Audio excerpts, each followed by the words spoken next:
Hello, hello, hello, y'all. Welcome, welcome. I'm so happy to see you all here today. It's been a while. Hello, I see some familiar names in chat. Welcome. Hey, y'all. We've had some wonderful streams to start Global Hack Week Open Source this month. Hello, hello. Oh my goodness, it's so nice to see everyone. For those of you who haven't seen me before, hi, I'm Dimmer. I use they, them pronouns. I last streamed for a Global Hack Week 4 months ago. So it has been a while, but I'm back and I'm excited. I'm doing 4 streams this week, or 5 actually, 4 technical workshops, starting today with Supercharge your Hackathon projects with open source.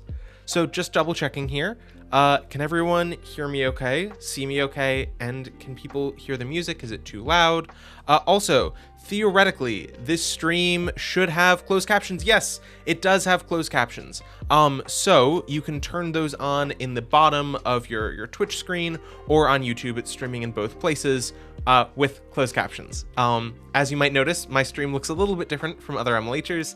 I thankfully got permission to go full nerd and have a bunch of extra technical things set up. Hey, TTS is working too. You can see it down the bottom left-hand corner, ! TTS, and your message will be read out loud with TTS. So if I'm in the middle of something, you can still get my attention. With that, hi. Welcome. Oh, also the other thing that is cool is their extra emotes. If you use the 7TV channel add-on, it's a Chrome extension, Firefox extension, that sort of thing. Check, check, check. You can have extra emotes, including Shark Tap, which is one of my favorites. Background music check. Hey. Nice. And we also have Blahaj Go Spin and other fun, good emotes there. So you can feel free to use those as well with the 7TV extension. Those are really the big things that are different about this stream. Also, this stream has channel point rewards. So if I do this, sometimes they work, sometimes they don't. Good job. Hey, that worked. So you can spend your channel points on this stream. You can't, sadly, on any other stream yet. We're working on it, but you can on this one. So there are a whole bunch of options there. Those are all the things that are different about my stream. And also what's different about my stream is what we're going to be covering, because we're covering something different today than any of the other streams, because that's how streams work in hindsight. How do I tell if I have points? You should see them down in the lower left-hand corner of chat. It'll have a number. You get like, I don't remember. I think it's 60 an hour. I think it's 1 a minute that you're watching. Love your vibe. Thank you. Are they offline? No, I am not offline. But if, let me reply to that.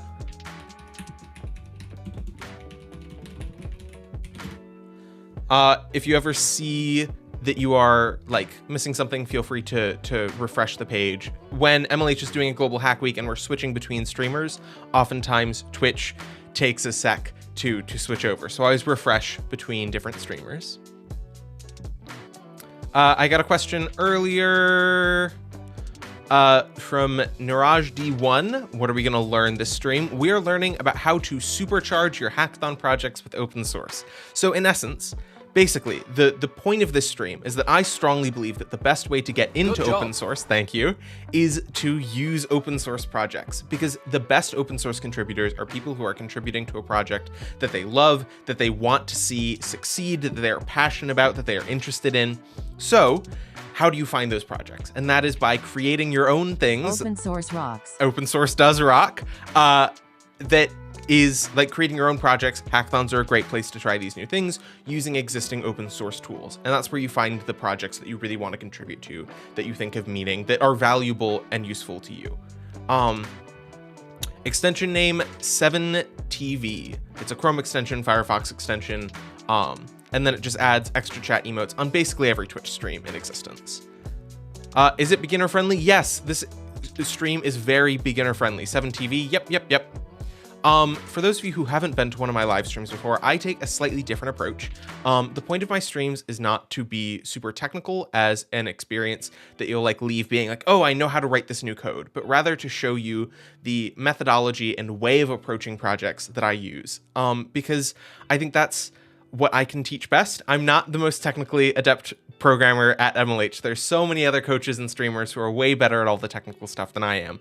But I think I have a lot of fun at hackathons, and I want to show people how they can too, because oftentimes it can be a really stressful experience where people are trying to like cram as much as they can into it, which is perfectly valid because there's so much to do at a hackathon, and there's so much you can learn and so many people you can interact with, but also you need to have fun. So today, I'm basically walking through the plan roughly is I'm going to talk about a project that I made recently on, well, not recently, back in December, which was the precursor to this TTS program that we use right now, which was, we talked about it, it was one of my favorite streams that I've done. In 27 lines of code, we had a Python script that could read chat from YouTube and read it out loud. And it was 27 lines. It was super quick and easy to put together because we were using existing open source software. We didn't need to dig into the API for YouTube or anything like that because people have already written code to do that for you and put it out there for people to use. Then we're going to talk about some of, oh, actually, sorry, I got this reversed. I'm gonna pull up some of my hackathon projects that I've made and talk about like, ooh, this could only have been done because of this. And then we're going to talk about TTS. And then this is the most exciting part. That's just the beginning. Then we're going to get into brainstorming with chat. So this is one of my favorite things to do. I just open up a text document and we're going to talk about what projects are you thinking about? What are you interested in? And then we're going to find open source libraries that can make your life easier. So you will leave here with either, if your idea gets chosen to look at, it'll be great because you will have tools in your tool belt already all lined up for you to use. And if not, you will see the process that I go through for going like, ooh, I have this idea. How can I find tools to help me with this? Thank you all for following. So many followers here. I'll go through at the end and thank followers. Wow, we have so many people joining us this week. It's going to be incredible. So that's roughly what we're gonna do. Let me start by talking about some of the hackathon projects that I've made. We're gonna go to my dev post profile.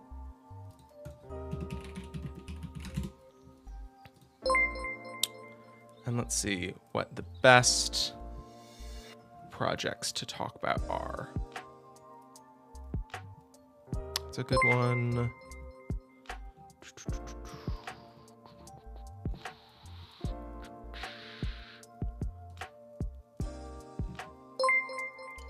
Oh my goodness. Everyone is following. Thank you so much.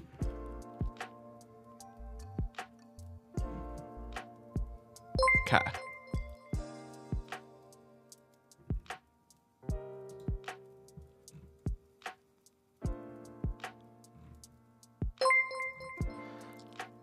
This is incredible. Okay, sorry, I'm going through off stream looking at, here we go. Okay, I have everything pulled up. There we go. Okay, let's take a look at some of these. Ka-chow. Good job. Ka-chow. Here we go. Okay, so I have 4 different projects pulled up that are all very different projects that I've done at hackathons. So these were made in that like 24 to 36 hour time limit. I'm going to start with this one, which is Accountability Buddy. Now, I will be honest, none of these I think are like exceptional projects, but they serve a good example. With this, I basically wanted to create a project that was a virtual accountability buddy, and I wanted to create a mobile app. And I just learned, hello, about Flutter. This is my first ever Flutter project. And I turned off Metal Pipe because it is too disruptive right now. Flutter, for those of you who don't know, is an open source library. Let me go to the Flutter webpage here. That is, their tagline here is build apps for any screen, but basically you can use one code base to create code that runs on iOS, Android, desktop, web, mobile web, smart home stuff, I believe is some of their newest stuff. Yeah, multi-platform. Here we go. Mobile, web, desktop, embedded. So it has only gotten better since I used it. I made this 2-3 years ago now. But I just learned about this and I wanted to use it because this is an example of a large scale open source project. Flutter is massive. It's supported by Google. It has one of the most active open source communities. It's so nice to see you too, 404 Not Found. And this project is one that probably a lot of you have heard of before, but also it can be very intimidating to just like jump into because there's so much happening. So what I did was during this hackathon, I was like, ooh, what are some cool things in Flutter? And I created an app that, let's see if I can, I just want to show, yeah. Okay, so the main things that I wanted to do was just, where, oh, here we go, okay, at the very beginning. Good job. I wanted to implement basically as much swiping as I could. So I had these different checklist pieces that you could swipe to complete and to dismiss. And then I had screens that you could swipe between. That's what I showed earlier. It's not going to be great finding this, but I wanted to try building that. And that was the way that I got into Flutter. And I love Flutter. I haven't used it in a long time, but it's honestly one of the best development experiences. Most of my dev work is front end. And it's one of the best front end experiences I've ever had. Highly recommend Flutter.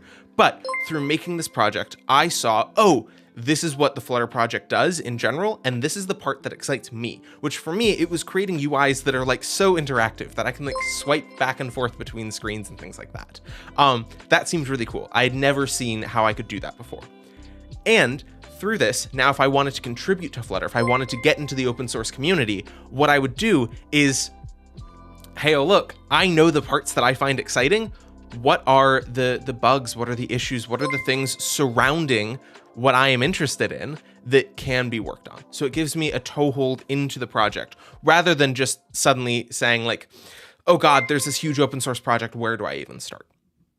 Right here, Treats Without Tricks. This one's way back pre-COVID, so there's no video. The stream is 2 hours long, fiction. This is the first ever project that I really like.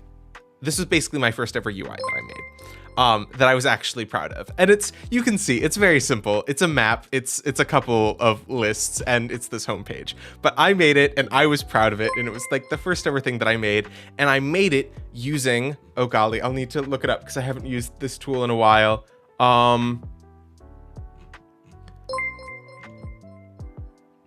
What did I... Bootstrap. There we go. Sorry, it took me a sec. It was the first ever thing that I made with Bootstrap, which is they just said in their tagline here, the most popular HTML, CSS, and JS library in the world. It is extremely popular, and this was how I started building websites that were above just basic HTML, CSS. And this is another project that I'm like 99% sure is open source, that you can contribute to this, that they have an active GitHub where people are contributing to. Let's double check that.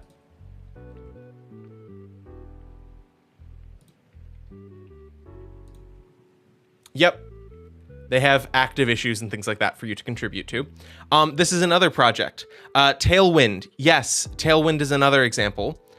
There's so many different things.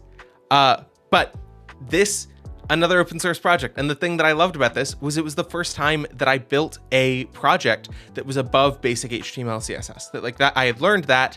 And I didn't know what to do going forward from there, that I like built these websites that were functional, but they didn't look like what was out there on the internet. And this was the first time I built something that actually looked like a real project.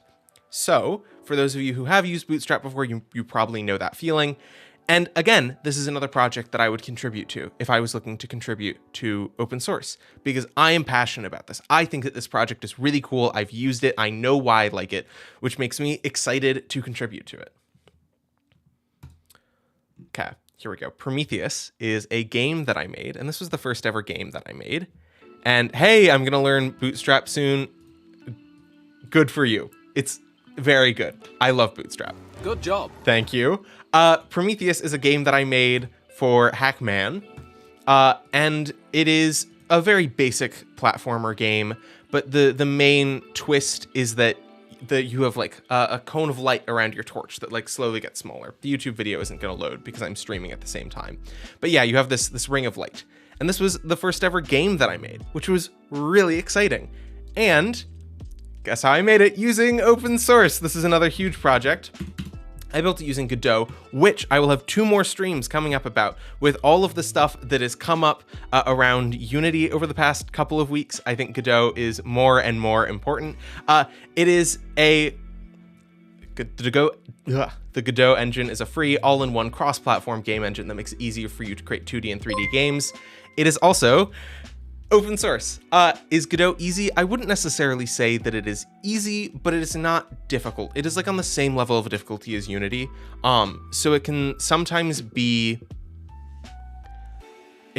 have a learning curve, but there is steps into that learning curve. There are plenty of tutorials. My future streams on Godot, we're actually just going to be going through following a tutorial together to create a platformer game.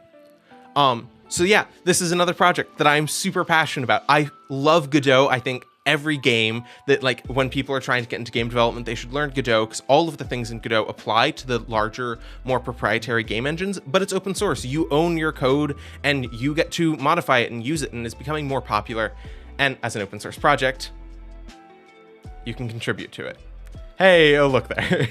You can contribute all these different things. What language does Godot use? It uses C# or GD script, which is Godot script, which is very similar to Python, which is what I learned it with.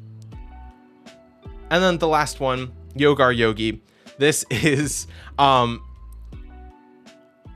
project that I made with my brother that was basically trying to use a webcam to detect where let's see if I can get to a demo. You'll see me 3 years ago, so much younger. But when it loads, you can see that I'm standing here and there are points and lines over all the different parts of my body. So we're detecting where my body is, and it detects, or theoretically should detect, what yoga pose you're doing. As a way of getting people into yoga, this was made during lockdowns and things like that. So this is an example, and what we used was TensorFlow, which a lot of you probably know about TensorFlow. I'm listing these huge projects. We're going to talk about smaller projects, but I'm just talking about these huge projects at first. TensorFlow is a massive open source machine learning model library that so many people use, and it is also open source. And this is one that I specifically know that people try to get into, thank you, because it frequently is for like Google's Summer of Code and things like that. It is a repository that frequently is trying to get people into it, but it is very huge and very overwhelming.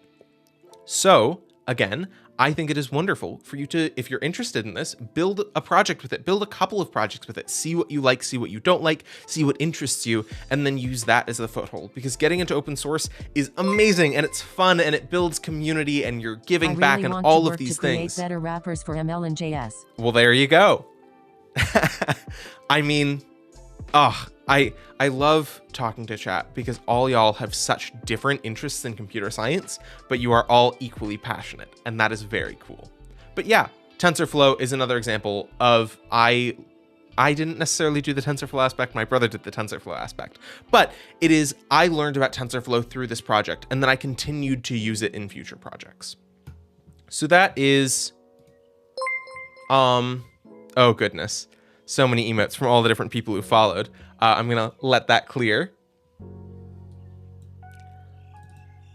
That is an example of just like how doing what I'm talking about can be a foothold into open source, because you don't necessarily need to just go like, okay, this is the project that I'm gonna do and I'm gonna jump right into it, because someone just asked, let me find it. Someone basically asked, what's a good project to start with? And I totally missed it. Vishrut the Pro. That's cool. I'm trying to get started with open source, but finding it really intimidating. Can you recommend some good repos where there's some good first issues? I personally don't know those. I haven't been super involved in open source in a while, so I'm not necessarily the person to ask about that. You can continue to ask that in the Discord, discord.mlh.io, and on future live streams, because there are going to be people who have very strong opinions and knowledge about that question. But the point of this stream is not necessarily to find, because plenty of repos have the capacity for there to be new people onboarded. A lot of them have issues that are tagged good first pull and issue and that sort of thing.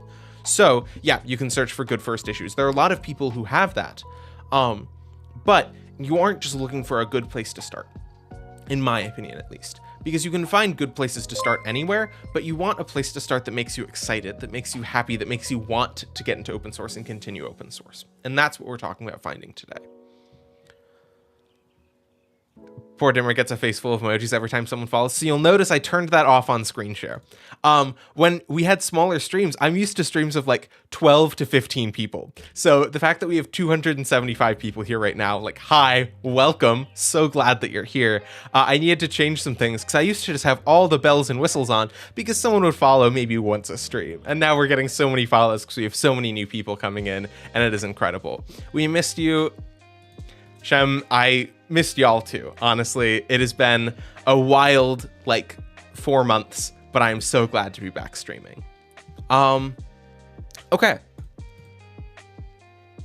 So those are examples of hackathon projects that I made specifically with the idea of trying new things and getting exposed to new open source projects. And through those, I grew my exposure to what was out there. Now, I want to talk to you. Let's take this down a step, because those are huge projects. Those are our libraries and tools. Fiction, that is something that you should probably ask in the Discord. It's not something I really have the ability to talk about right here and now, because I honestly don't know the application process. You basically apply to be a coach, but I don't know where that's at right now. These are huge projects that I was just talking about. TensorFlow and Flutter are massive and supported by Google and all of these different things. But there are also tons and tons of open source projects that are much, much smaller.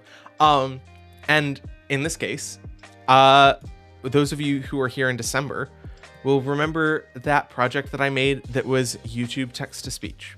And we made a Python script that could read YouTube chat. And it was super easy because there were existing projects to do that. Now, I'll be honest, I'm very embarrassed because I lost the code to this project. I don't know what happened. I thought it was on my GitHub. Apparently, I never actually pushed from my computer. And at one point I was cleaning up files and I deleted it because it had become out of date, because now we have a different system that uses Node and all of these things. So I can't show the exact code, but we're going to walk through the same process that we went through on that stream, where I had a question of ooh, okay, I want to be able to read YouTube chat. Welcome to my world. Never mind, it happens. I mean, yeah, it happens, but I am very disappointed because it was a very cool, being able to show these 27 lines can read chat from YouTube and also then read them out loud. It felt like a code golf almost, for those of you who know code golfing. It wasn't actually, but it was very cool. So we're going to walk through the process that I went through in that stream, because I had this idea of every time I talk about the big tech company that is spelled Google, my phone is oh, did you want me? Did you need me? Okay. So we're going to walk through that same process. Even though I don't have the code, we're going to walk through that same process right now, which is... Hey, Google. Headphones. For this exact reason. I give chat control to do things like text-to-speech, and it all only goes to my headphones. For those of you who were here 4 months ago, you'll remember that there used to be a channel point reward for realistic knocking noises, and I have turned that one off because it got me too many times, and currently all of my roommates are out of town, and it would be too scary for me to be oh no, who is here, who is knocking? Okay. Let me now share my screen. Good job. So let's now talk about how I went about this process, which really was just starting a Google search of Python library to read YouTube live stream chat. And I just Googled that, and hey, here we go. Here's the library that we used, PyTchat. And it is a Python library for fetching YouTube chat. And you'll notice, oh my goodness, it is so teeny tiny that we can just write those what is this, 5 lines? Yeah, 5 lines, and then we're reading chat. As opposed to, let's look at the YouTube chat API.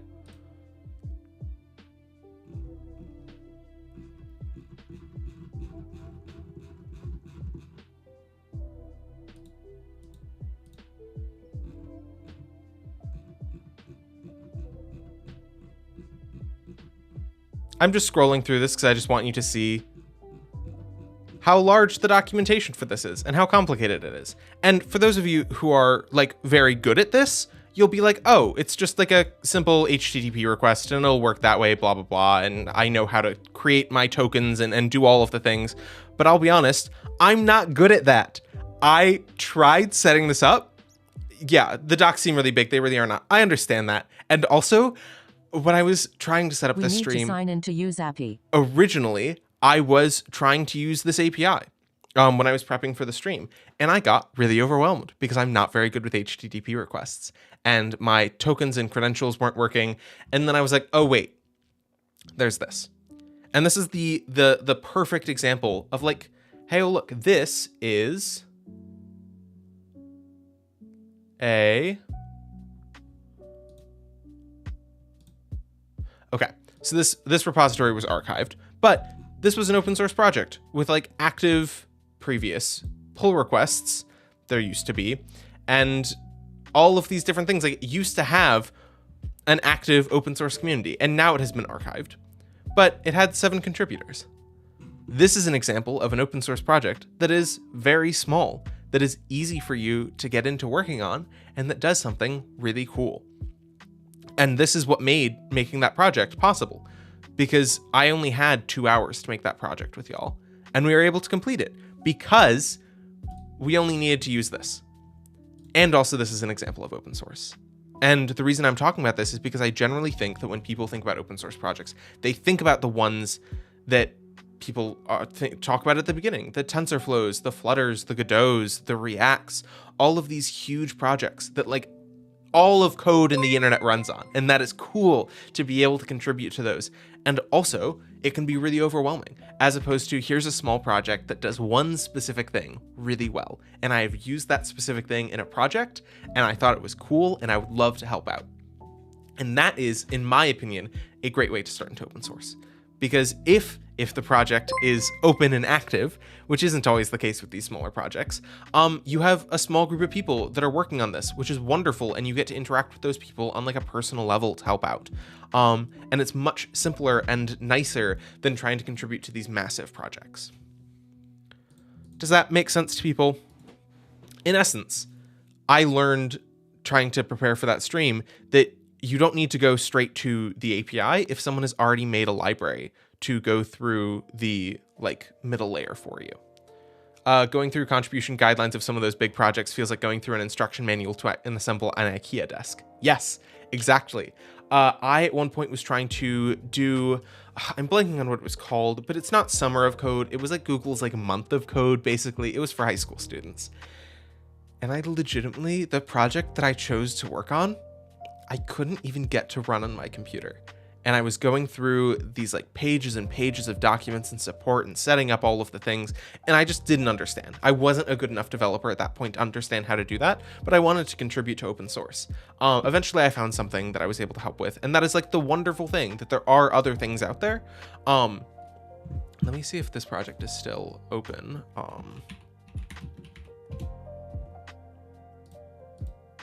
Yeah, okay. I had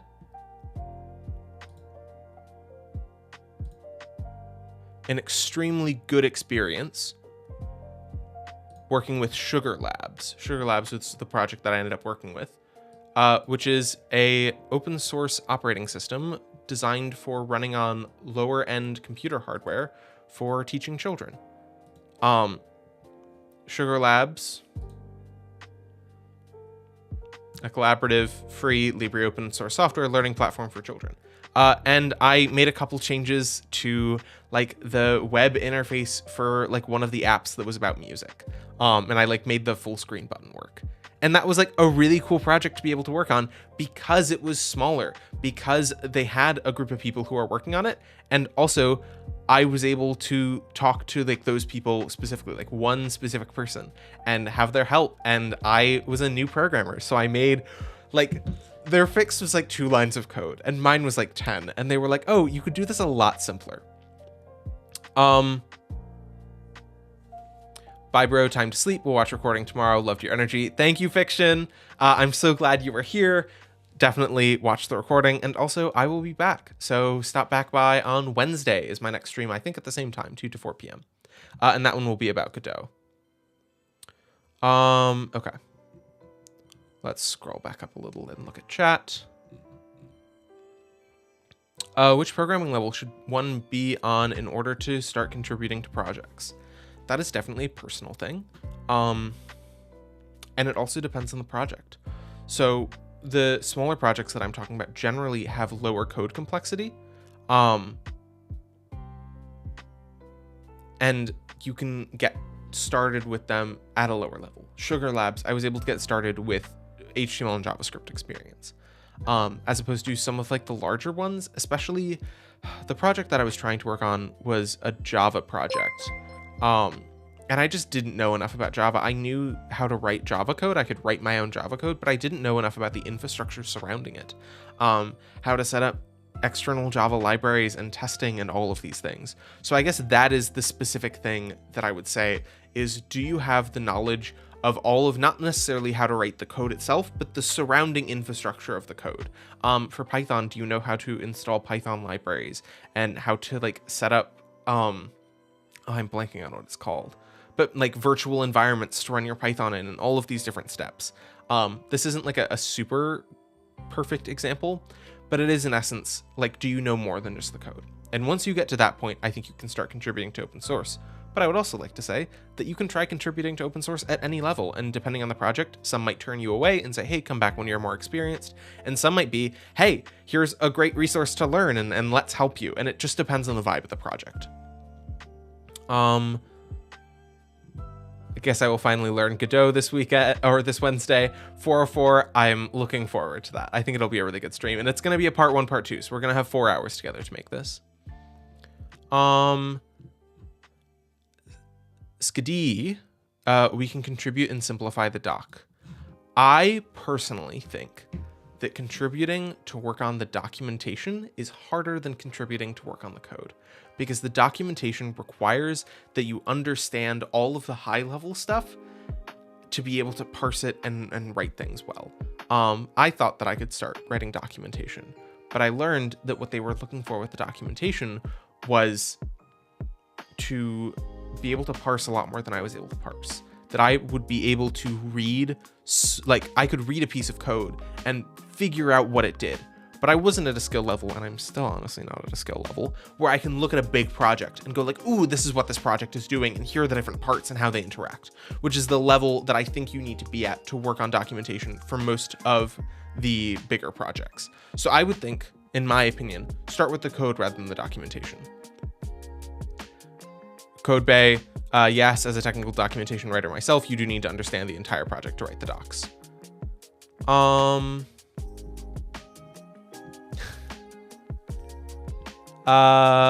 want to do Hacktoberfest, but feel so very inexperienced.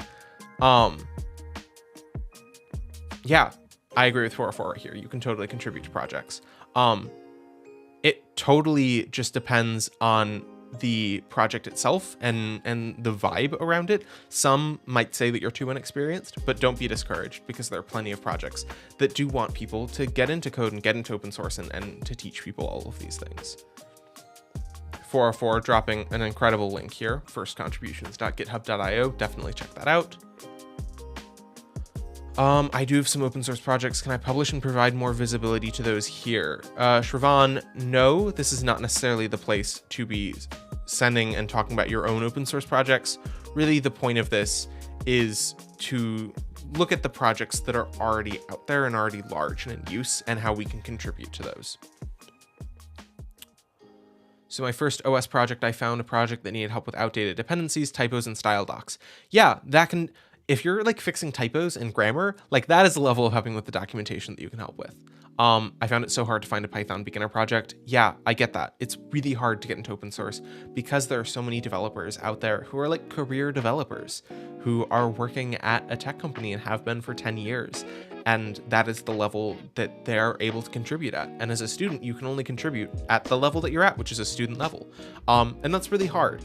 I also think a lot of people talk about open source as a way to get into the computer science industry. Oh, that's It's Suraj, how will it help in getting job opportunity? A lot of people talk about doing open source projects and contributing to them as a way of bolstering your resume and getting jobs. And I think if you can contribute to open source, yeah, definitely do that. It's wonderful. And also, I know that when I was searching for computer science jobs a couple of years ago, I wasn't at the skill level to be able to contribute to those open source projects.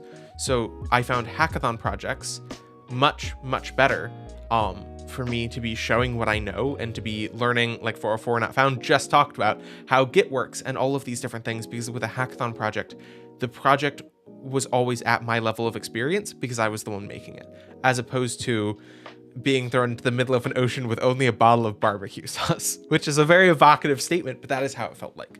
So I think personally that while you can start at open source at any experience level, and if you want to, do it. Heck yeah, I 100% support you. And there are going to be projects out there who want your help and are willing to help you. Most open source projects follow some form of industry standards, so beginners are most likely to feel overwhelmed. Yeah, I think that is a thing that people often don't talk about, where people talk about how open source is this like beautiful, wonderful thing, and it is.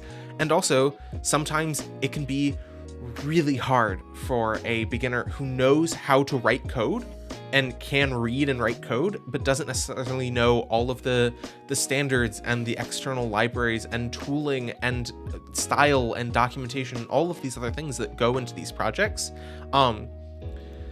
My brother is a software developer at Amazon, and talking to him about his job, majority of his job is not writing code. Majority of his job is doing documentation and like structuring and all of these other things that he does that is outside of the actual learning to read and write code.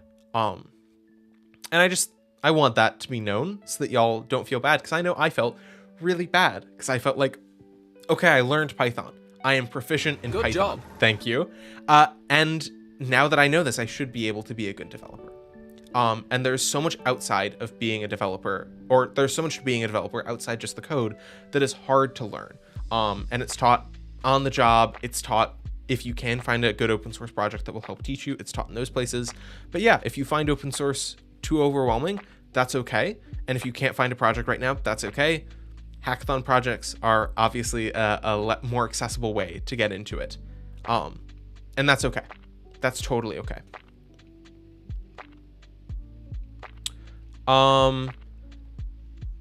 Ellie, another coach at MLH, had this amazing initiative towards working towards nonprofit. Ooh, definitely. Yeah. So this is also another thing that I want to state. My opinion is my opinion based on my experiences. And also, like I said, I'm not the best developer. I think that honestly, I'm probably one of the worst developers at MLH, just based on my skill level and things like that, because MLH is filled with people who are really experienced and really knowledgeable and incredible at all of these things. Dimmer, come on, stop. You've watched me code. This is not, I want to be clear. This is not me like trying to make fun of myself and feel bad about myself. I am honestly saying that the level that I program at is much lower than the levels of other people at MLH, because it isn't what I do most of the time. I really like the live streaming and the communication, and that is what I spend more of my time going towards when I am working and when I am learning things. I'm not necessarily focusing on the more technical aspects. So I am proficient, but I am not an expert by any means. So yeah, attend all of the streams, talk to all of the people that you can, because everyone else has such different perspectives than I do. So I'm coming at this with a very specific perspective that is like, how can you have fun? How can you feel like you have community? How can you feel like you are doing something and that you are like enough where you are right now? Because I know that I felt really overwhelmed and really alienated coming into the community because I didn't know what I didn't know, and I didn't know where to learn those things. Because there are plenty of resources to help you learn to code, but there aren't many resources to help you learn all of the things surrounding the code. I think everyone thinks they write spaghetti code. I mean, yes, and also I struggle with like HTTP requests, which is a thing that a lot of people are very good at. Everyone has their own thing. Just keep doing what you enjoy. Oh yeah, I'm very happy with my skill level and what I'm doing. I'm not saying this to belittle myself in any way. I'm just saying this so y'all know where I'm at and who I am and what I'm talking about. Hello. sorry, but I still don't know how this hackathon will help us as beginners to make our first open source contribution. Okay. So this is Global Hack Week, which is not as focused as a singular hackathon. So over the course of a week, there are going to be basically nonstop streams from a bunch of different people talking about a bunch of different things. And that can be overwhelming. I will be entirely honest. It can sometimes be really overwhelming to see all of these different people talking about all of these different things. And I think what is important is to think about, like, okay, you just said, how will this help us as beginners to make our first open source contribution? If that is your perspective, very helpful and truthful, much more honest than contribute to open source. I'm glad. That makes me really happy. That's what I try for, to be honest and helpful, and to help people feel like they belong in computer science. But okay, I don't know how this hackathon will help us as beginners make our first open source contribution. If that is your goal, let's take a look at, I know, so this is another thing about my streams. They often go a little bit off the rails, where I'm just like answering questions and talking to people. So let's open up the stream Global Hack Week schedule. And let's take a look at some of the other things that are coming up that might be more focused towards how to make your first open source contribution, which I know, speaking of, making your first open source contribution is the stream literally directly after this. So my stream is about using open source projects, but the next stream after this is about contributing to open source projects. So my focus is slightly different from what you're looking for, but there are going to be other streams about this. And then there are also streams that are fun, open source and data science, Swift open source contributions, where you'll make contributions to the Swift programming language. I am not at a skill level to be able to contribute to the Swift programming language, but Kari is, and you can join Kari at 10 p.m. Eastern time to do that. And this is contributing to documentation at 6 a.m. Eastern time. There are all of these different streams, and look through this schedule, and you can't attend all of these. It is insane to even think about that, but think about what makes you excited. And take a look and see, ooh, no code open source contributions. That would be really cool, because I'm not necessarily confident in my ability to write code. And oh, I would love to contribute to React because I know React and I've used React before. That would be wonderful. Fine-tuning open source LLMs, I'm not really interested in that necessarily. And you can go down, you can find the streams that you're looking for. And like, Swift open source contributions is a part 1, part 2, at the very least. There's probably more. There's a part 3. There are a whole bunch of different stream lines, basically, the way that I would describe it, of people talking about the way that they think about this. And it is cool to find people who think about things the way that you think about things, and then follow that person and go to all of their streams that you can and talk to them and use that as the way to learn. So that is answering Omariguez. I might be pronouncing your username wrong. Sorry about that. But that chat way up above, let me scroll down and look. Enjoying what we do is what matters the most. I entirely agree. I have a lot of friends who really got burned out in computer science because they were doing what was best for their career necessarily, which is valid, especially in the current economy, trying to make sure that your career is stable and things like that. But they did that at the expense of their well-being. And now they're like switching out of computer science because they just weren't doing the things that made them happy, that made them like get into computer science in the first place.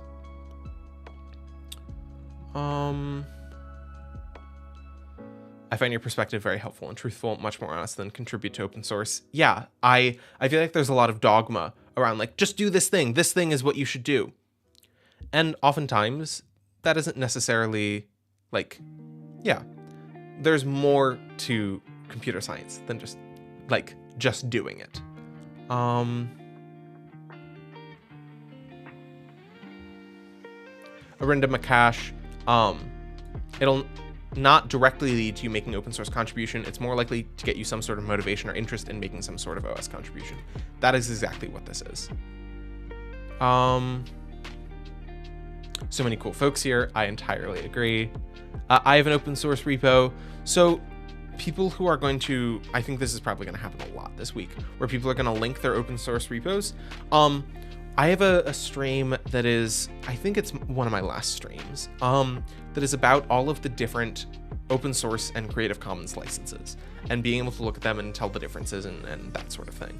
And a lot of people will put their code as open source And I know when I first got into computer science, I was really excited to learn about open source because I was like, ooh, I can open source all of the code that I write and then people will use it. And that is very cool. And also, I needed to learn that I was a student and the code that I was writing was great for me, and I was learning and I was proud of it, and I'm still proud of it. And that has so much value. And also, it wasn't necessarily useful code for other people. So I would recommend, if you are trying to get into open source, to find projects that don't necessarily need to be widely used, but are used. And that's what I was talking about earlier, finding projects that you want to use or have used. Because those are the projects that contributing to will help other people, as opposed to the way that I guess the way that I would think about it is there are open source projects that are like cornerstones of other things that people are actively using. And then there's what I was doing, which was, ooh, I'm going to take my student projects and I'm going to make them open source. And that isn't necessarily where I think is like, I don't think that's the best place for you to be learning about the open source community at large. I'd love to see a web accessibility stream during a future Global Hack Week. I know that there have been web accessibility streams in the past around front-end design. That's not necessarily something I'm super experienced in, but you can definitely talk about this in Discord as well and get some of the streamers and coaches' minds going about that. Let me drop Peter the Pizza. I see people talking about that. It's Peter the Pizza in... That's camel case. This is a thing that I know. I know most of the different casing as what different types they are. Useless information, truly useless. CS is fun. Yes, definitely. For emotes 404, you don't necessarily need the colons, so it would just be blahage. I would like to attend all the events, but they're going to be all night here. Upper camel case. Oh, it's upper camel case. Dang, I thought. Oh, Pascal case. Sorry, that's what it is. Camel case has lowercase first letter. Pascal case, uppercase first letter. I would like to attend all the events, but they're going all night here. So the good news is we have streamers who are coming from multiple time zones, so you can go to those. And also there should be recordings up on YouTube, so you can watch those as well. Those are going to be put in the live tab. They aren't going to be with the videos. You'll go to the MLH YouTube. Let me show this. YouTube changed its UI, and I don't know how many people know about this.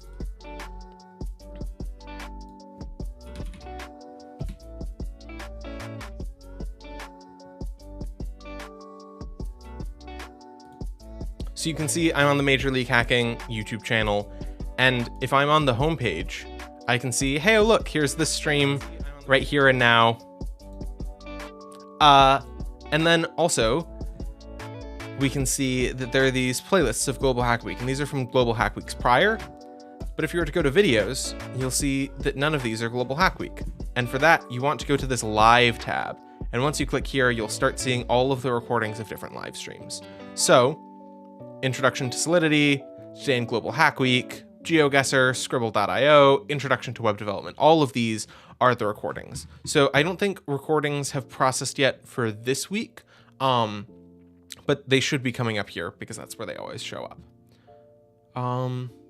Yeah, so that is where you can find those recordings because, yeah, time zones are weird and a lot of streamers are in North America, and most of y'all are not in North America, so it's totally valid for you to not be able to attend all the streams.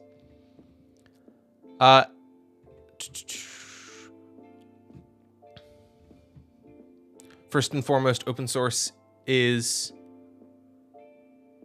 actively participating in a welcoming project. Find your community. Yes, the community that you're participating in is super important for making you feel welcome and learning and all of those things. And this can be a place that you find mentors.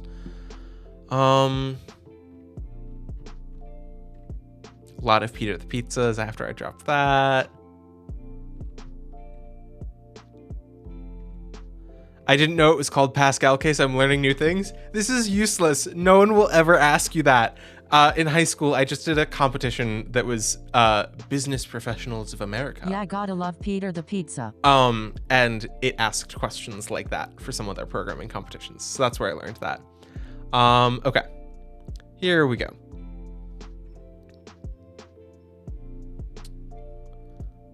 Okay, I've now caught up with chat. It always takes me a sec once I go off on a tangent.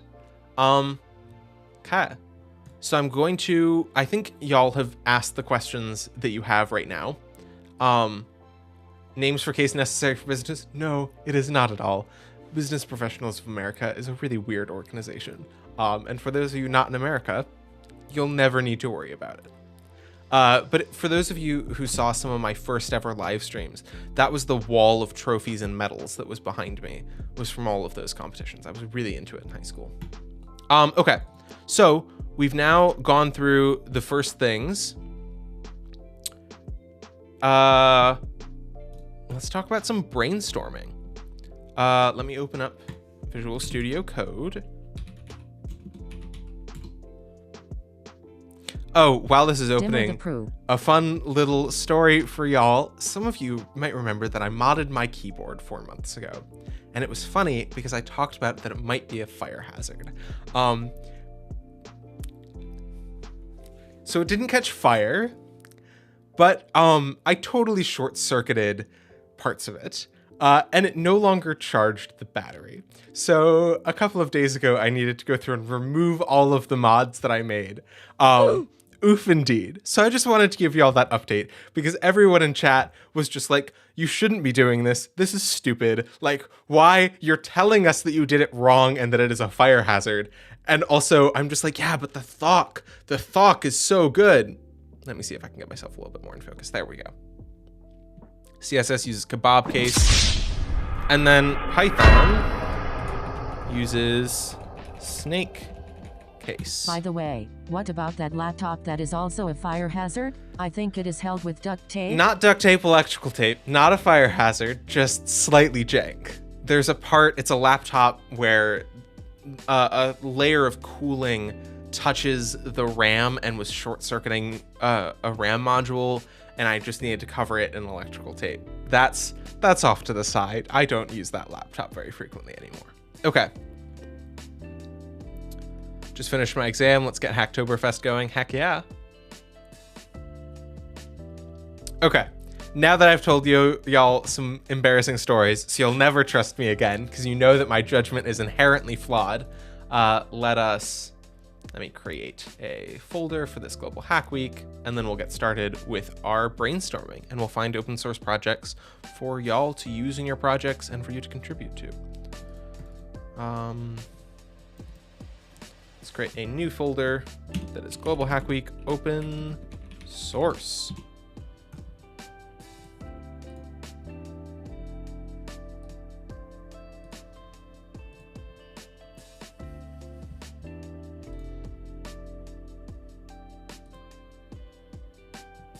I also want to get into SRE. I don't know what SRE is. Site reliability engineering. Okay. Okay, here we go. New file, and it is going to be brainstorming dot markdown.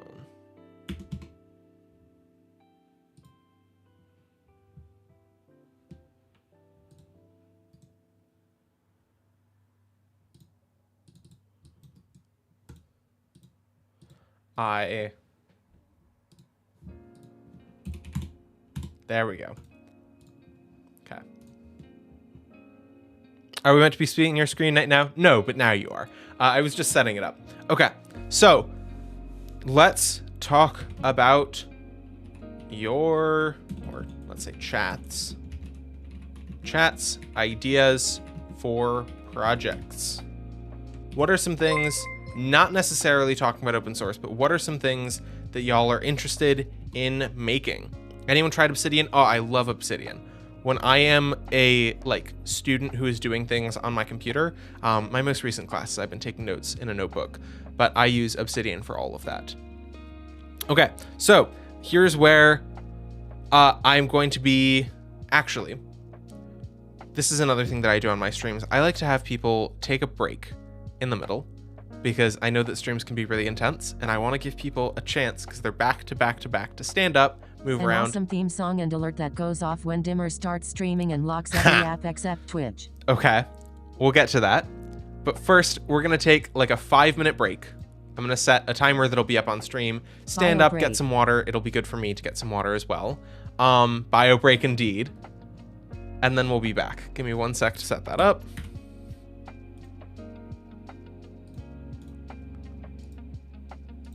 There you go. Okay, so when this timer is at 0, we'll be back. But for now, take care of yourselves, do what you need to do. We'll be right back.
Okay, y'all. Hello, hello.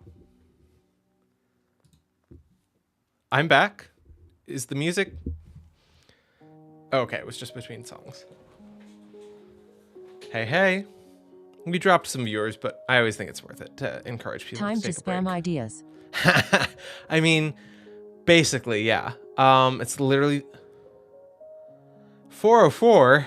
It's literally the middle of the night. I have a high fever and have hard cravings to eat ramen. Where am I supposed to get it now? Take care of yourself. You have a fever? Don't be Oh my goodness. Y'all are truly deranged with your dedication to attending these live streams, which I always appreciate, but it is still a little crazy Mom, every single a little time. fever isn't going to stop me. You described it as a high fever, just to be clear. Okay. Hello, the promo code for domain registration failed We to are all apply. deranged together. For that one, DC95, I believe I'm pronouncing that, in the Discord, in the MLH Discord, discord.mlh.io, there is an entire section that is for help, which has Ask MLH, which is a way for you to create posts to ask MLH questions. So ask that in there. Be sure to drink some water. Okay. Welcome back. How you use Obsidian. Oh, please explain to me how you take notes. I use it too, but want to learn from other experiences. I don't use it well. I'll be honest. I'm not an Obsidian Power user. They're much better. Look at that on YouTube, and there are incredible people who talk about that. Linking your thinking, I believe, is a good place to start. 103 is considered high. Yes, that is considered high. That is... Oh, my goodness. Okay. Okay. I use Notion. Yep. My fever goes that high usually, but it only lasts 3 days. Deranged. Okay. Let's talk about some ideas for projects. We had 404's idea earlier, which was a desktop application that sounds an alarm and locks the user out of other applications when let's phrase it as when Dimmer is streaming, which is also crazy. A website where chat members do face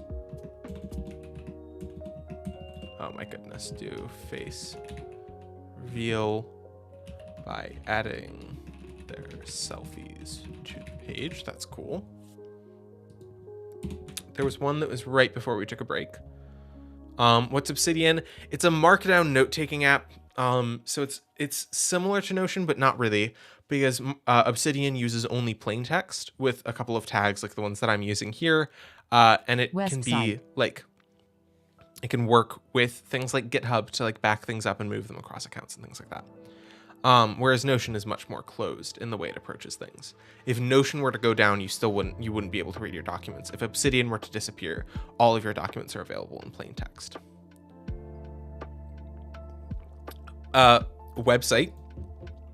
Is that the idea? I'll need a little bit more than that. A website to do what? There was an idea right before we took a break.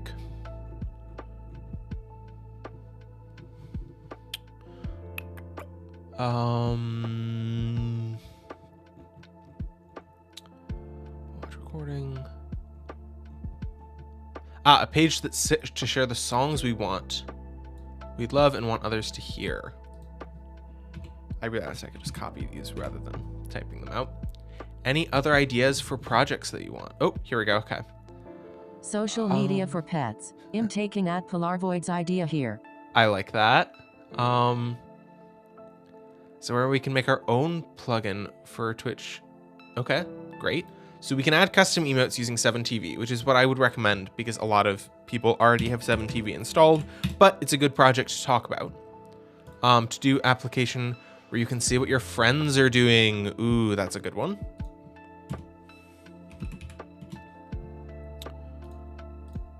Social media for pets.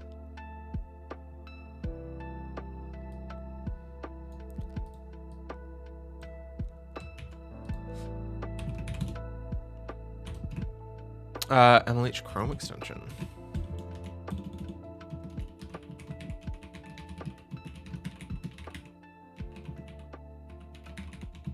A GitHub app that allows users to save repos they visit but don't have time to see more about. I honestly don't know if that is an existing feature in GitHub. So we're going to add it. Something like a sandbox, you can code along with your friends, creating like a session. That is, if you're looking for that, I believe try Replit, RIPL.IT, has Google Docs like editing of shared code.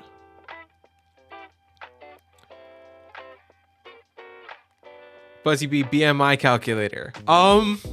We're not gonna do that because BMI has a horrible history and it is incredibly racist. It was basically created by eugenicists, but calculators are a good idea for web apps. I think you can star GitHub repos to look at later, okay? Okay, we have 9 ideas here. Let us create a poll so we can vote on which one we want to talk about first.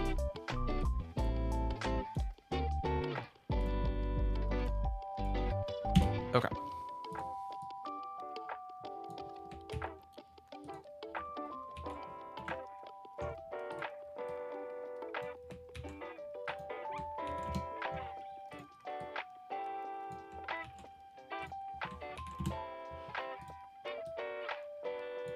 It would be lovely to have an app that would automatically create polls based on these documents that I make on stream, because this is often how I do it, where we brainstorm things and I put it in a document and then I go to create a poll. And it would be so nice if they were together, but alas.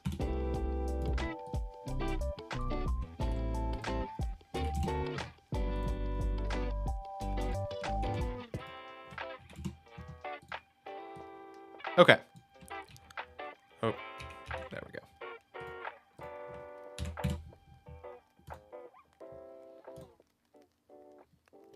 We have the poll running right here, and you can vote by typing that number in the chat to vote. So you can type 1. Actually, BuzzyBee, go ahead and give your suggestion in chat, and I'll add it to the list. And it'll be there to vote on next time. So go ahead and type the number in chat. So if you want to vote for 1, type 1, 2, vote 2. There you go. Great. We have 183 people watching right now. So I'm going to give us some time to accumulate some votes.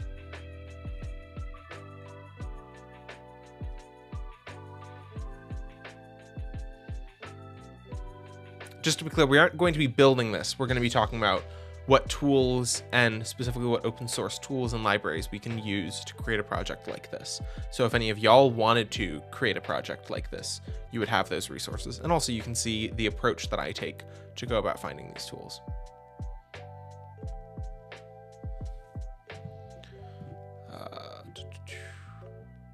Ooh, okay. BuzzyBee, I'm taking that down. Make a website that has a timeline of historical events in the world.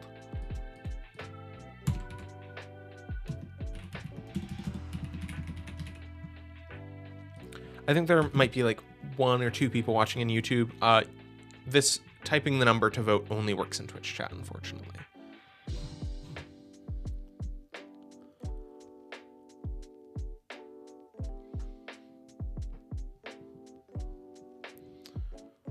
We totally have 22 votes. I'm going to give it another couple minutes, or until we get to 30, whichever comes first.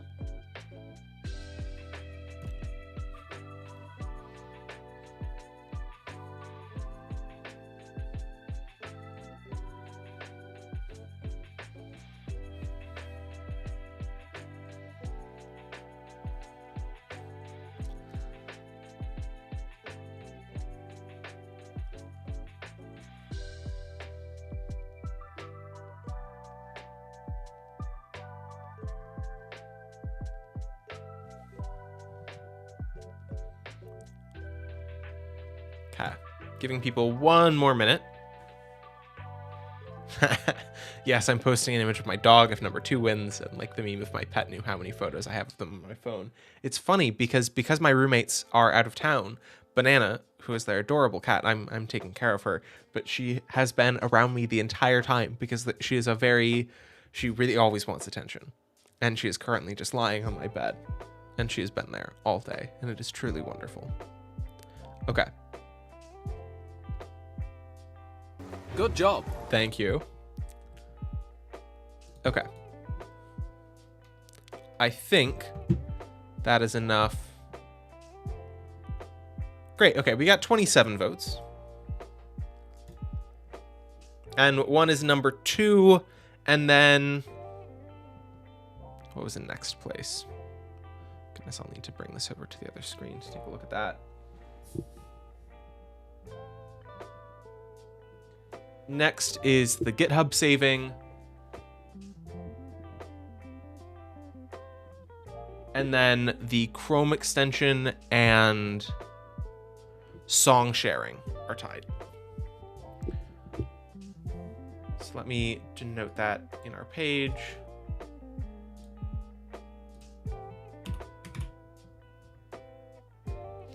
One, 2.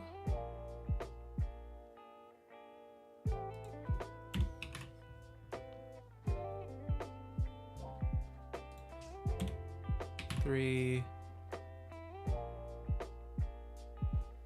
And 3. In hindsight, this text is very small. Okay. There we go. Great. Let's take a look at these.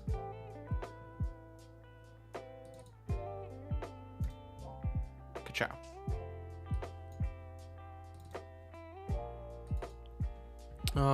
Poor dimmer needs a microscope to look at them. It's just because whenever this is what my view of what is happening looks like. There's so much other stuff that the actual view of the stream is always so small. Okay. Cat owns the human. I've heard. Very, very true. Ugh. I am such a cat person, though. I will. Yeah. Okay. Let's talk about number 1, a website where chat members do face reveal by adding their selfies to the page.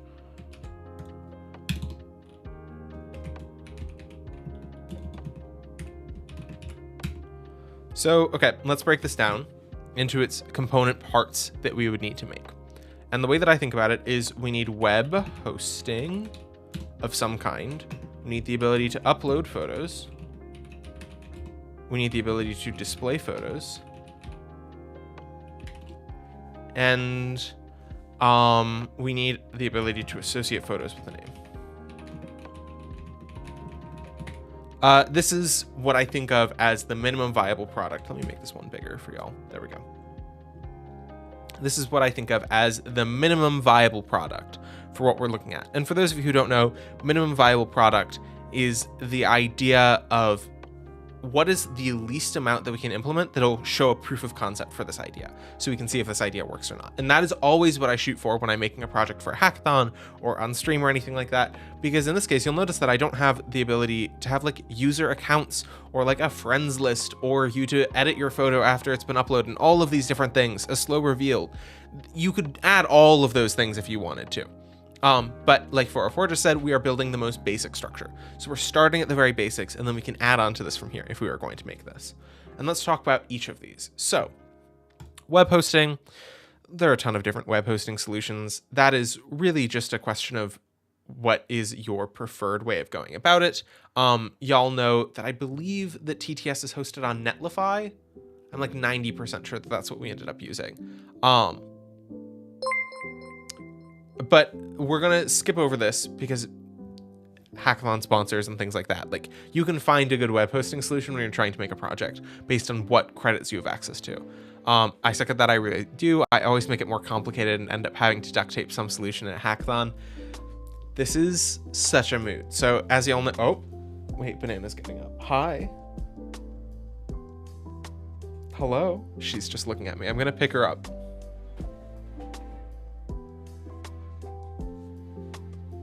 This is Banana, y'all. Do you want to say something to the stream, Banana? Not especially. Okay. So, Hi, Banana. she says hi back. She's just gonna be crawling around here for a while. Banana made my October. Oh, I'm so glad. Banana is my absolute favorite. She is incredible. So, yeah. What was I saying? Darn it, Banana, you distracted me. I would do these hackathon projects with my brother, and he always would want to add more features on, and I was always like, we have like an hour remaining and I'm the one who makes the demo video. Like, please, we need to stop now. So I totally get that. Okay. What are we gonna do today? So we are looking at we have this list of ideas, and we're going to be finding open source libraries and tools that we can use. So web hosting is not super interesting for us to talk about, but let's look at uploading and displaying photos. Now let's see if there is. My first thought is, like, of course you could obviously use some like Firebase or other project to give you a way of uploading files and retrieving them. But I'm wondering if there is this would be a website. So let's make it a React library to upload photos to Imgur.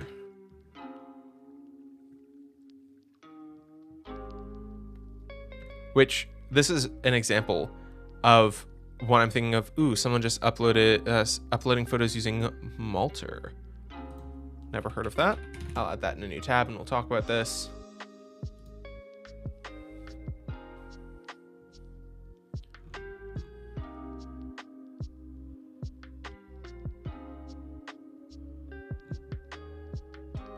Okay. So this doesn't actually host them. It's useful, but it is not. This is an example of, this does part of what we're looking for, and I'm looking for a library that does everything that we're looking for, that deals with uploading and hosting and then giving us the things back, mostly server side, not client side. That makes sense. We're looking for something that is, yeah, this is also server side.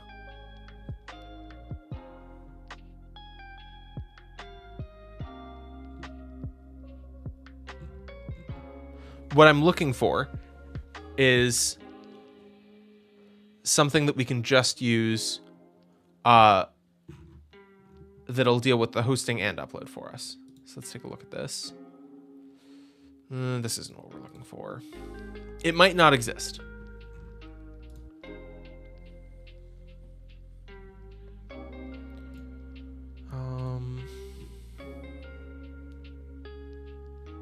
Ooh, okay.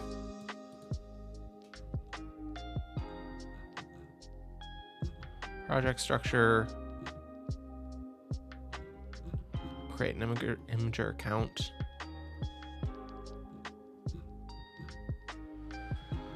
This is using the Imgur API. Use AppWrite. Wait, are we creating a dating app? That wasn't what it was meant to be. And we also aren't making this. Ooh. Oh, golly.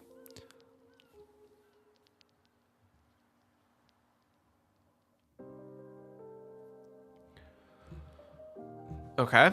Good job.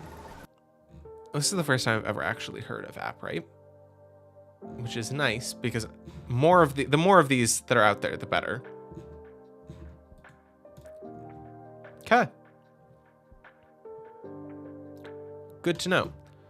This is an example of something that is, this is good, but it's not necessarily what we're looking for, because this is a whole system to learn. We're looking for something that is hopefully going to be like that YouTube chat getter, PyT chat. React images uploading. Is self-hosted cloud platform.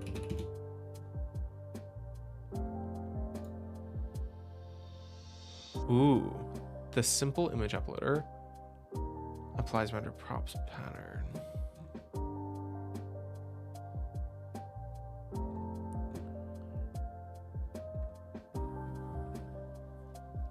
AppWrite has accelerated my project so much during development, and then a crucial feature just doesn't work the last day. Huh. That is a big mood. Okay. This doesn't look like what we're looking for either. There are plenty of ways to upload a photo. And this is using the Imager API. So let's...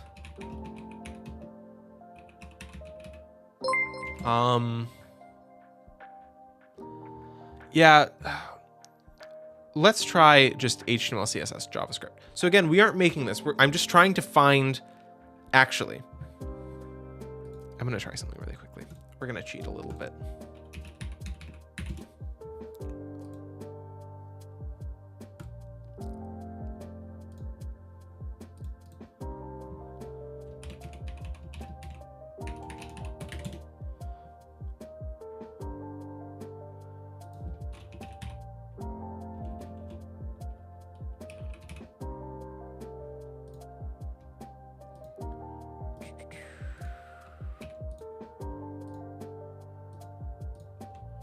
Okay.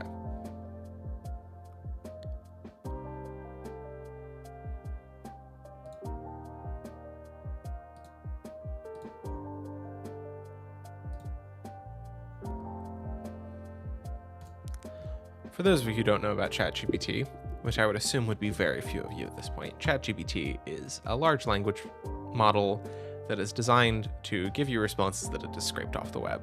I strongly believe that ChatGPT, on a general scale, is fairly unethical to use to generate things that you would use. There's a wonderful video that was just released. For those of you who don't know about the sun. Yeah, basically. There was a great video that was just released by Philosophy 2. No comment. Current student. And it is basically around the ethics of AI. And the thing that I will quote from it is, there's no ethical computation under capitalism. The AI, generally, these systems only work because of exploiting people. But in this instance, Google is not a very good search engine. So we're going to try here. Can you list a few open source libraries that I can use in my HTML, CSS, JavaScript web application to upload images directly to Imager.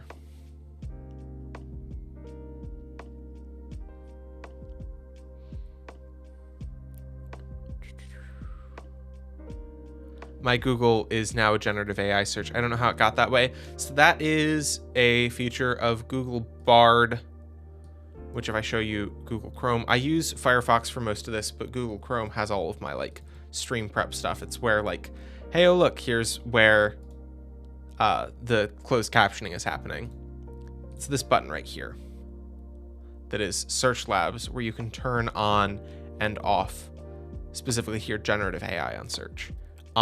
I personally have it off because, again, I don't believe that it is generally ethical and generally accurate. But in this instance, it is going to give us a better response than Google is. Okay. So we have the Imager API and then HTTP requests. Is there a React library that would bypass the need for the Imager API?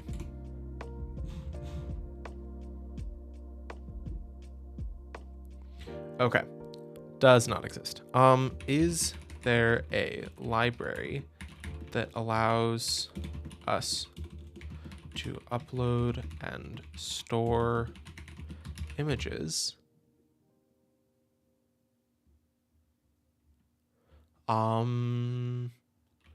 without needing a storage server?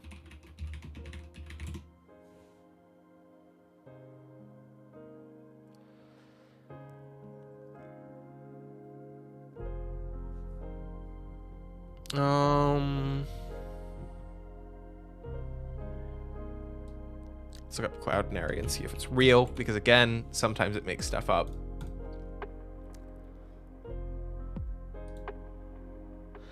Nope. Oh, golly gee. Yeah, that is the exact opposite of what we're looking for.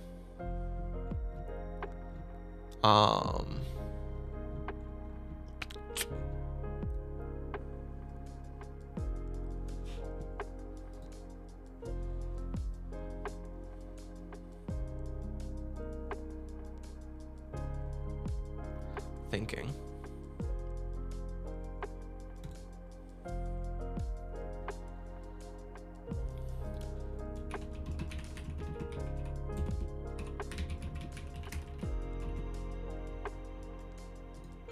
Ooh, we could do a GitHub repo and host it on GitHub pages.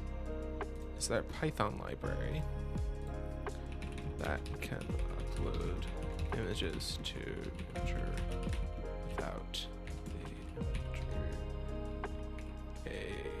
Imgur API? We'll ask that, and then we'll look at GitHub and GitHub pages.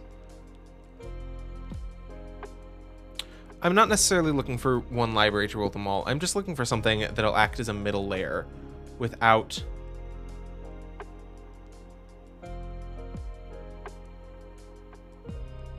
Okay.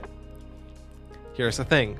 Now, make your bets. Is this a real library, or did ChatGPT just make it up?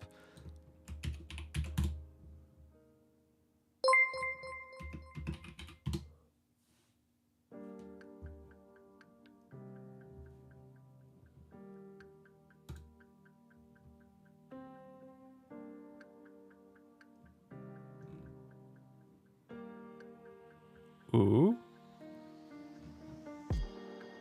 A simple command line client for... Oh, it's a command line client. Okay, let's see.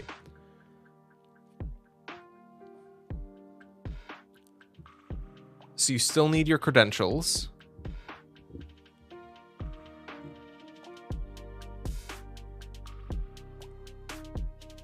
Upload an image by running. Yeah, okay, so it is only command line. So it's not made up, but ChatGPT really didn't do a good job. Okay.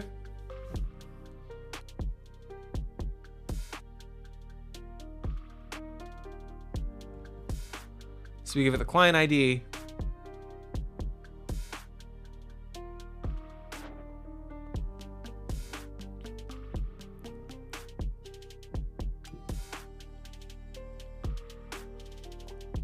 Well, this seems to be exactly what we're looking for. Okay. So, this isn't necessarily the web app side of things. But, let's think.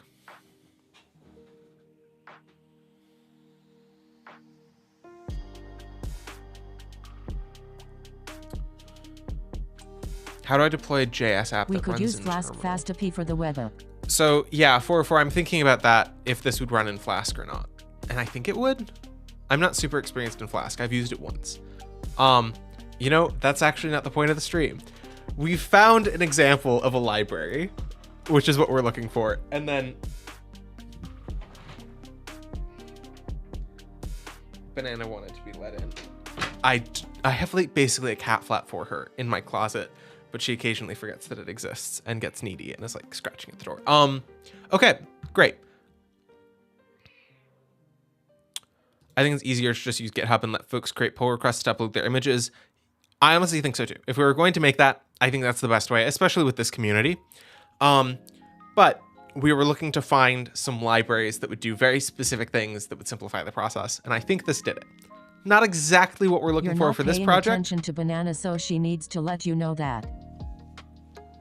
See, and now she left through the way that she could have come in this whole time, because there's no door closed over in my closet. Anyway, yeah, I think if we were actually to make this using GitHub and just having people pull request up their images would be better. There would be the possibility of griefing there, but it also gives us the ability to moderate by accepting or rejecting pulls. you know, I'll try to code this project in Flask quickly. Good for you, 404. But yeah, I think this is a good example. And let's see here. Hey, look, there are pull requests that are active and issues. There are issues. This isn't a super active project. But it is an example of a small project that can be useful for you to use. We'll say that for uploading. And then we just need to store the imager links, which is really easy. And then here we can just use the imager links above. And that's easy to store in. Like, we could honestly, as long as we're doing this in Python, let's try finding Python library to use Google Sheets as a database. Are we going to do open source contribution today? Not in this stream. This stream is talking about finding open source projects that you can use in your hackathon projects. But do I still have the schedule open? I do not. Coming up right after this in 25 minutes, there is a direct stream about contributing to open source projects for the first time. So stick around. It is coming, but not right now. 25 minutes.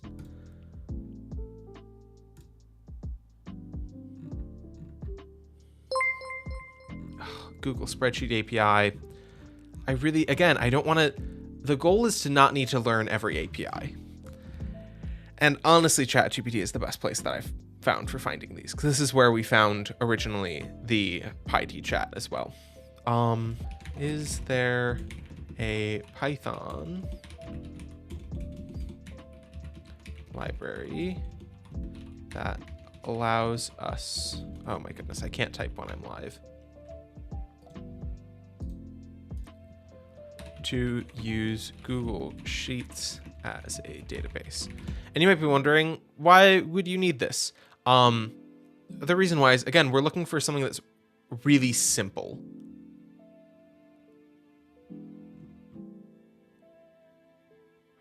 Well, there we go. Gspread.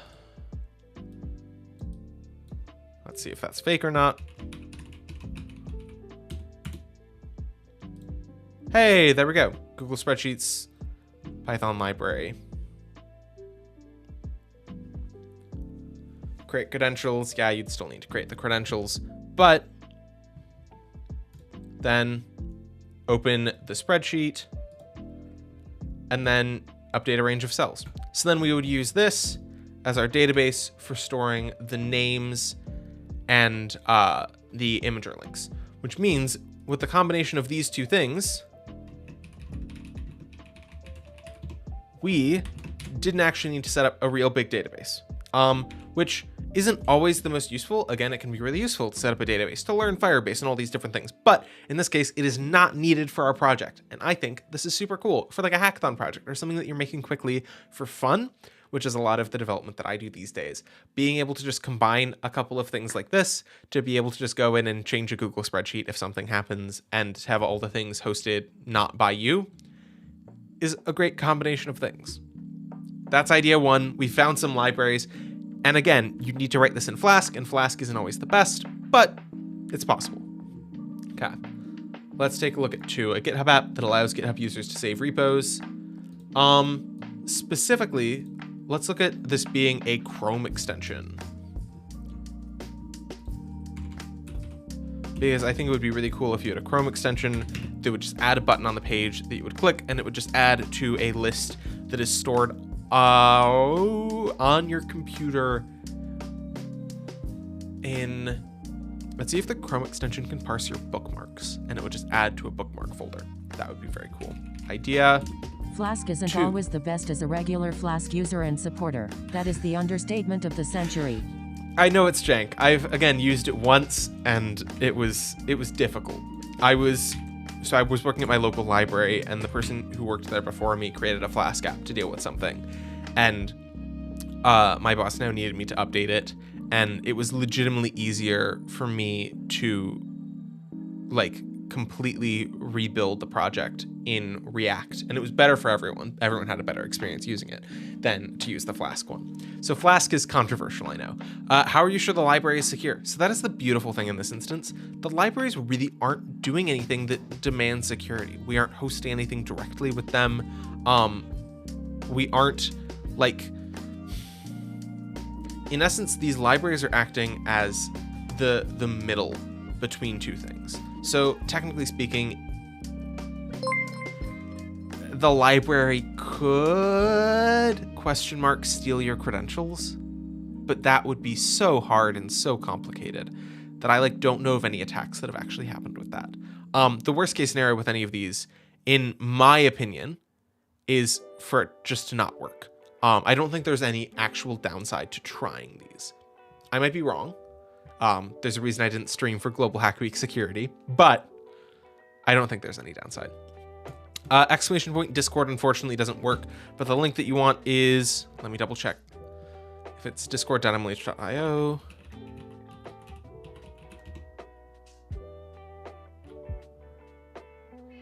Or mlh.io/discord.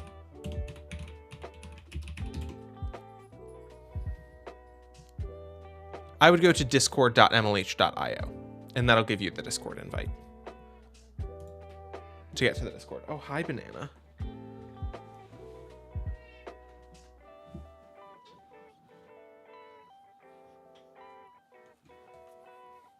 Do you want to say something? She does not. Okay.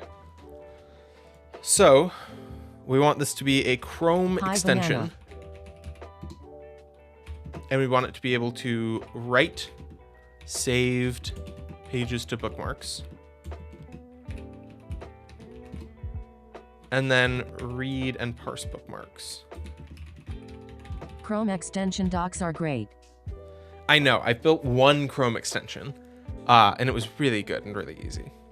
So, this is generally what we want to do. And again, we're using the bookmarks on the computer, so we don't need a server. We don't need to store anything anywhere. We are just using and parsing things to give a better user interface. We want to add a button to the page. Great. So really what we just want is reading and writing from bookmarks. And let's take a look here. Oh.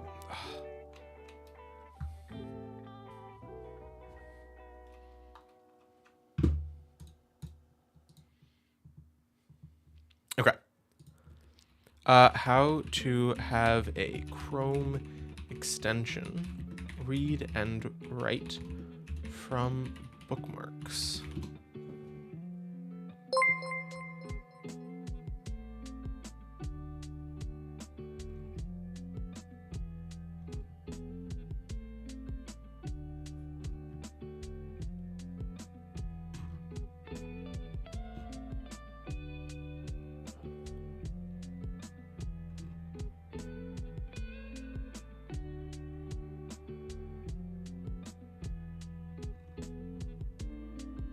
Hello, hello.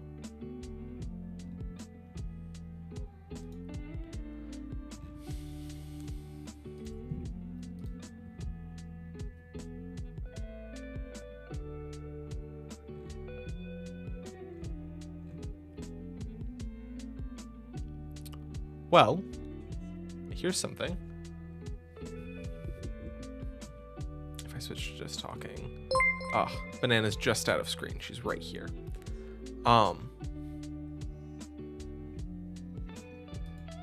Let's take a look at Extensionizer no longer exists. That is the thing about trying to find these things. They can sometimes be difficult to find, but again, I do think they can be worth it. Can see them black ears poking. Again, because no one else is in the house. She's very needy.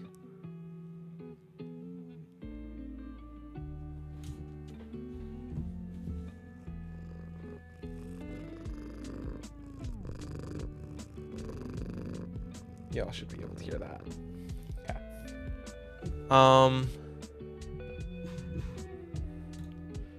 Is there a library Purring. That to sound heaven.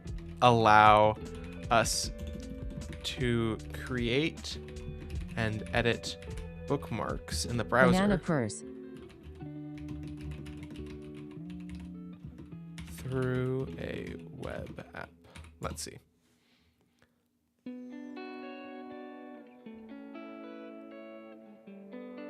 There Okay. goes the purring black banana. But this is...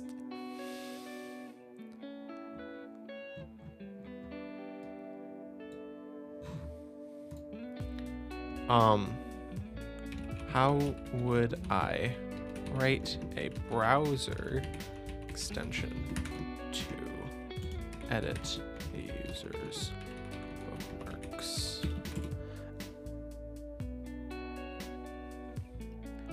Great manifest. Yeah, no, I'm not looking for... Okay. Oh. Well, there we go. The bookmarks API is not... Is that a thing that I saw before?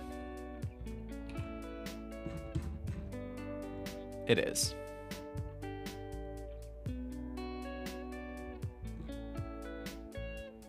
Great. Okay. Again, I think ChatGPT is a good tool for learning about what is out there and then double checking that it's real and reading those actual documentations. So we can use the chrome.bookmarks API, which is very simple.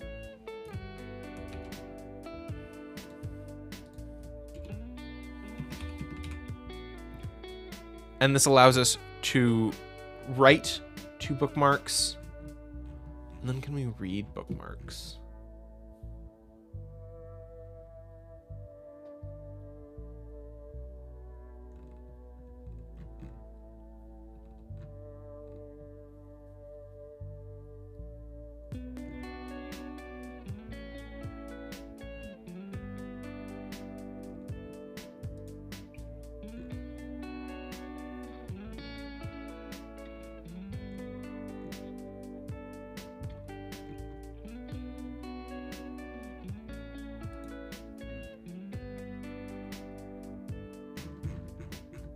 Get search. Okay, so we can take, okay, great. What we'll do if we were to make this is we would create bookmarks and we would just make sure that we would add a specific string of characters to the front of the bookmark that we can search. And that specific string of characters would denote that this is created for us. And we would also put it in a specific folder. And then we can just search that folder and we will get the callback list, which we can then display in the extension itself. And then it's just adding a button to the page.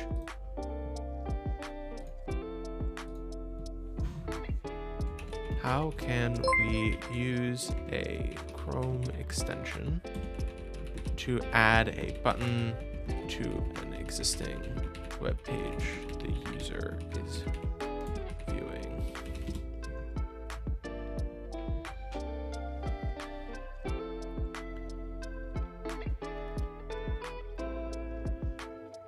Never used Python before, but I'll try. Thanks, Dimmer, for digging my idea and giving a solution. I'll try to build it for sure. Hey, yeah, and I'm not saying it's the only solution or even the best solution, but it is, what I'm looking for here is the easiest solution. Okay. Great. So there's not, yeah, this is just now, there's no simple cheat code for this. You are just adding the button to the web page. Okay. Does that make sense for this idea? I've now gone through two, but I just want to pause and talk to y'all again, see if this is making sense, the approach that I'm taking here. We found a couple open source libraries for Python. The Chrome extension one just showed the Chrome API. There wasn't much there because Chrome extensions are generally pretty simple to create. But does that make sense for how we would use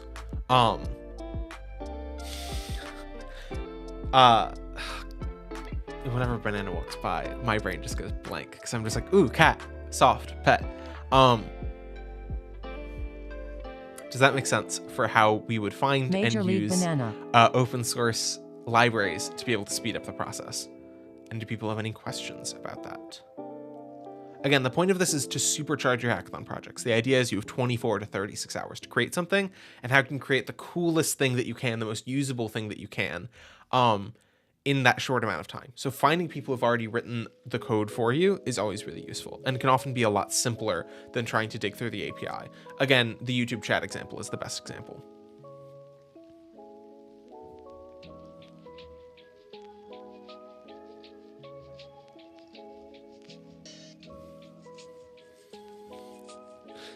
Okay, great.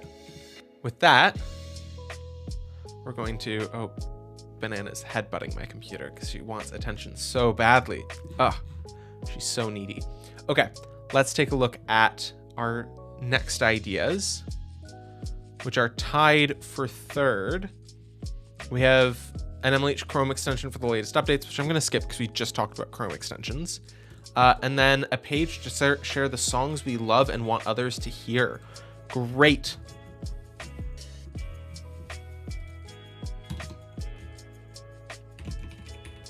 Idea 3, a page to share the songs we love and want others to hear. And yes, I missed this, but someone at one point was like, hey, can you upload this file? I will upload this before we are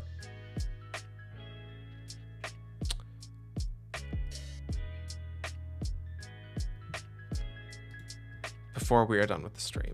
You know how at the beginning of this stream, for those of you who are here at the beginning, I said, oh, I lost the code to this thing. I thought I uploaded it to GitHub. You know what I did?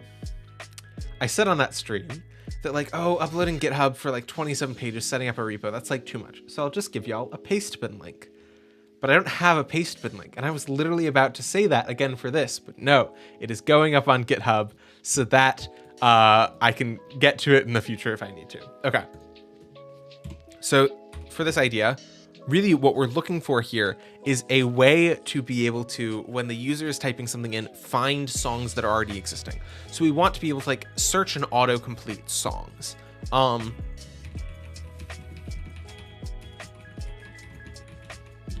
then we can store this in Google Sheets based on what we talked about earlier. Let's try making this a web app. So we'll need to find a way to easily store to Google Sheets as a database using JavaScript. Ooh. And we'll need a way for us to autocomplete song names. So Skitty Spotify API or something. We could. The goal of this is to not need to use the API specifically, but that is obviously a good way of going about it. I just remembered. No, we aren't going to talk about that today. Okay, let's take a look. Search autocomplete songs, save songs to Google Sheets as database. And again, I am not arguing that Google Sheets is the best database or the database that you should use, especially for anything that is in production. But for this, we're creating small things for small groups of people, in which case, not needing to spin up Google Cloud or any of these services and just being able to store it in a spreadsheet that you can just parse by just reading it if you need to and troubleshoot it that way, I have found makes people more likely, especially you, to actually use the service because it is not overly complicated. So that is the goal of what we're looking to do. And this we'll try making this a web app. So we're looking for search and autocomplete songs.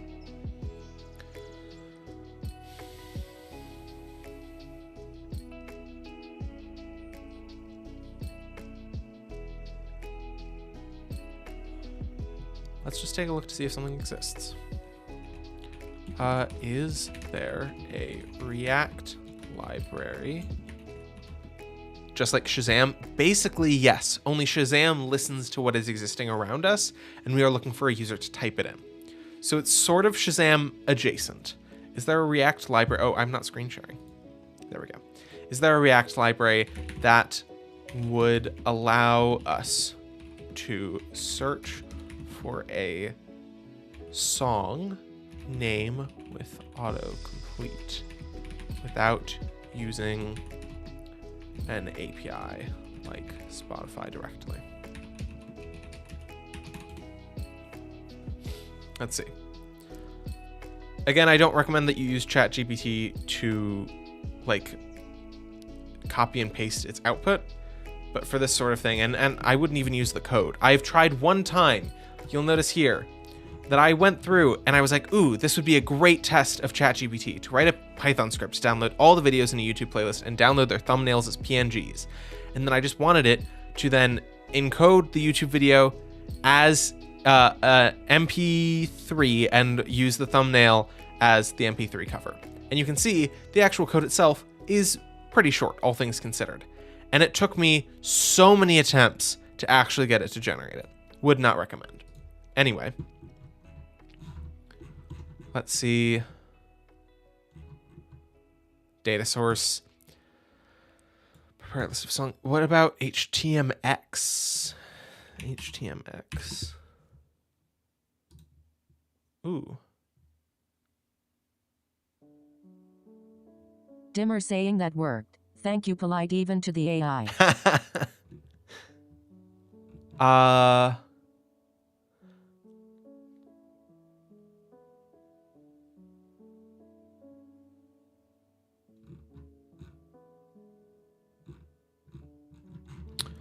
I don't know enough about HTMX to be able to use it or talk about it here, but it is definitely something that I might look into. Thank you. Or we can simplify it and just give users like a form to put a little caption and paste a song link easy. Yeah, so the goal of these is I'm trying to find something that is cool and flashy and a little bit exciting. Okay, React Auto Suggest.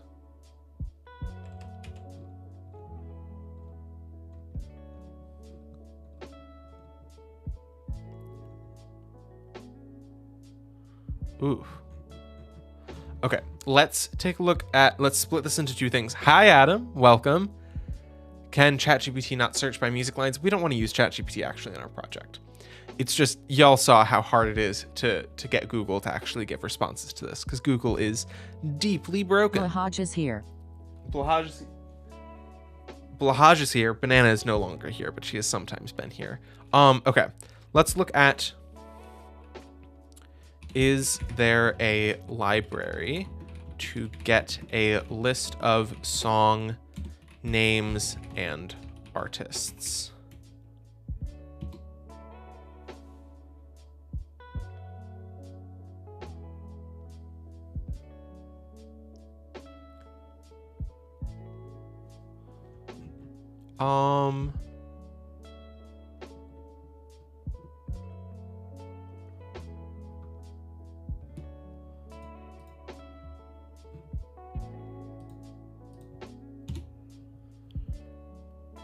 Blahaj go spin. Web scraping, local databases, music metabase databases. Okay. Is there a React library for pulling data from last.fm?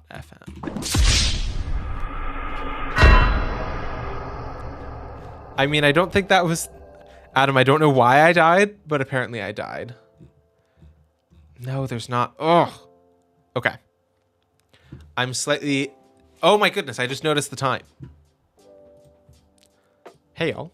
So it happens to be 3:57, and this stream ends at 4 p.m. So, what happened just now... Now we are spawn killing. There are channel point rewards that you can redeem if you've watched a stream for long enough to make things happen like that. And Adam has watched a lot of streams and therefore has a lot of channel point rewards. Okay.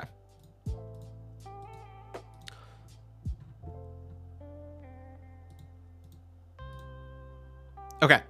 Let me upload this really quickly so that y'all have it. You know what I'm gonna do? I'm gonna commit a cardinal sin that I literally said I wasn't gonna do. We don't have time to create a GitHub repo.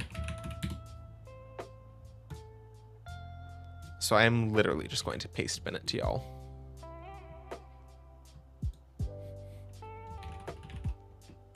Not the pasta bin.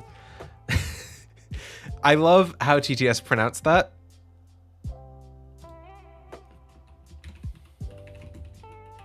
Scream.